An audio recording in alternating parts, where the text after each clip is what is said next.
السلام عليكم ورحمة الله وبركاته. ازيكم يا بنات؟ عاملين ايه؟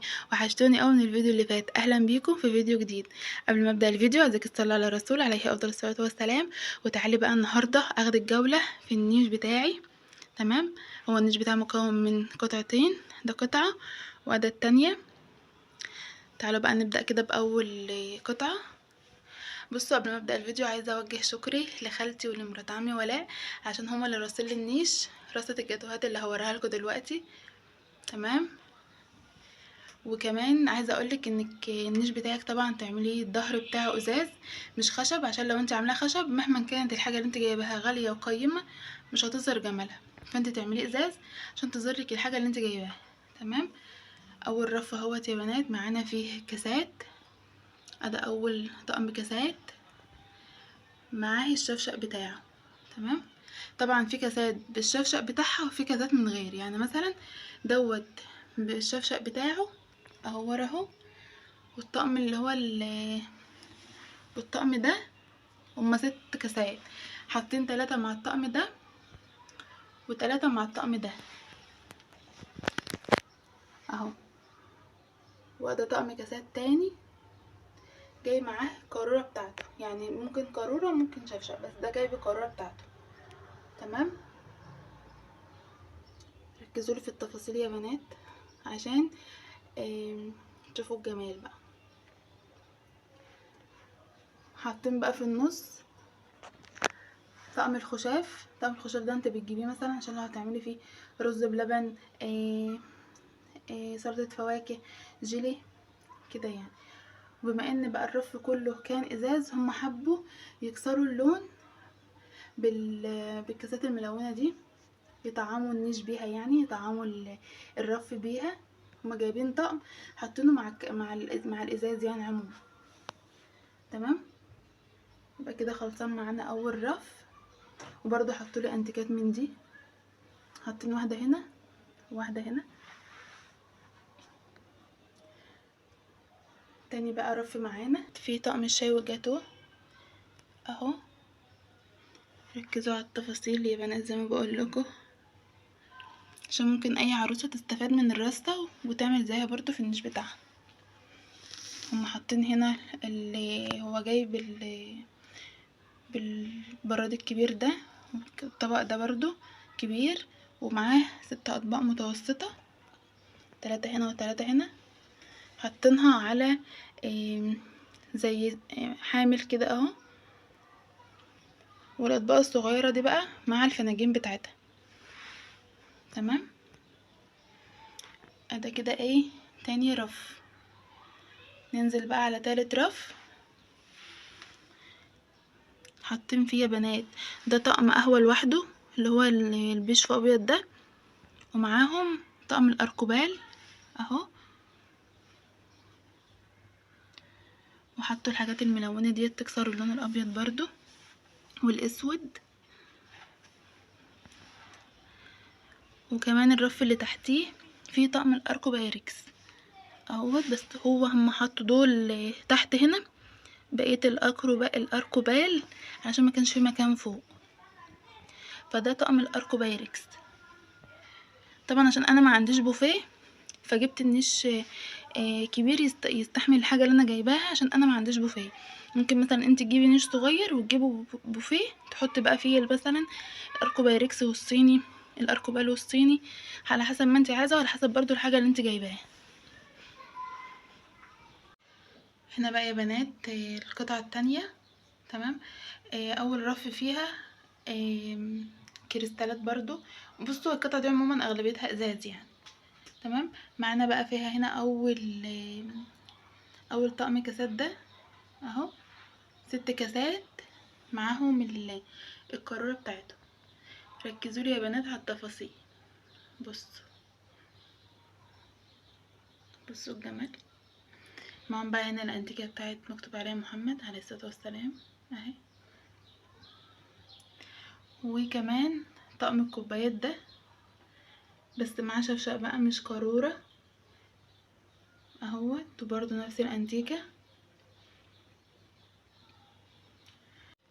معانا هنا بقى يا بنات تاني رف برضو فيه كاسات، بصوا معانا اول طقم ده اهو، بس القارورة بتاعته قارورة نايمة كده، اعتقد دي انتيكة بقى مش للاستخدام يعني. ماشي. وبعد كده معانا برضو حاطين في النص طقم الكاسات ده، اعتقد ده بقى للجيلي مثلا، او برضو سلطة فواكه كده يعني.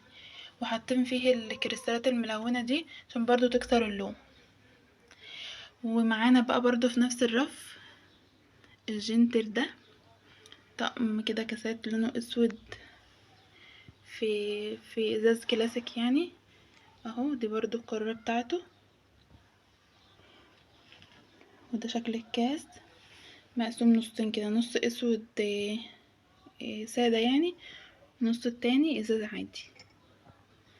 تمام. وبرضو مطعمين الرف ده بكاسين ملونين عشان برضو يكسر شكل الازاز اللي موجود في الرف. تمام. خلصنا بقى كده تاني رف. بعد كده يا بنات ننزل بقى على طقم الصيني اهو. انا جايبه طقم كامل عشان كده حطاها على رفين اتنين، عشان زي ما بقولكم مش عندي بوفيه اهو. ده كده شكل الطقم بتاعي، ده كان اختيار مامتي. عاوزه اقول لكم يا بنات ان انا مش مختاره اي حاجه خالص من حاجات النيش دي، كلها ماما وخالتي وعماتي هما اللي مختارينها بصراحه، ذوقهم يعني. لو كنت رحت اعتقد ما كنتش هجيب الجمال ده اهو. حطوا هنا بقيه الطقم اهو يا بنات. طبعا انتوا عارفين بقى مكونات الطقم الصيني يعني اهو. تعالوا بقى يا بنات اما اخدكم بقى جوله في النيش كله على بعضه.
وبكده يا بنات اكون خلصت معاكم الجوله بتاعتي. اتمنى يا رب الفيديو يكون عجبكم. والغرض من الفيديو دوت مش عرض الكميه، لا انا بس كان الغرض منه ان مثلا العروسه، اي عروسه مثلا بتخش على النت تشوف فيديوهات لرص النيش، فممكن تكون رصه فيهم عجبتها تعمل زيها بس مش اكتر. وكمان لو انتوا شايفين الكميه كبيره، بس عشان انا مش عندي بوفيه زي ما بقول لكم. طبعا البوفيه ده ممكن ياخد طقم الصيني كله، ممكن ياخد مثلا لو انت جايبه نص صيني ممكن ياخد نص صيني مع طقم اركوبال او طقم اركوبايركس كده يعني. بس عشان انا مش عندي ف جبت النيش يقضي الحاجه اللي انا جايباها. تمام. بس كده يا بنات، اتمنى يا رب الفيديو يكون عجبكم. لو عجبكم بقى الفيديو وعجبكم الحاجه وعجبكم الرصه بتاعتها، متنسونوش في اللايك واشتراك في القناه، واشوفكم بقى في فيديوهات تانية جديده على خير يا رب. باي باي.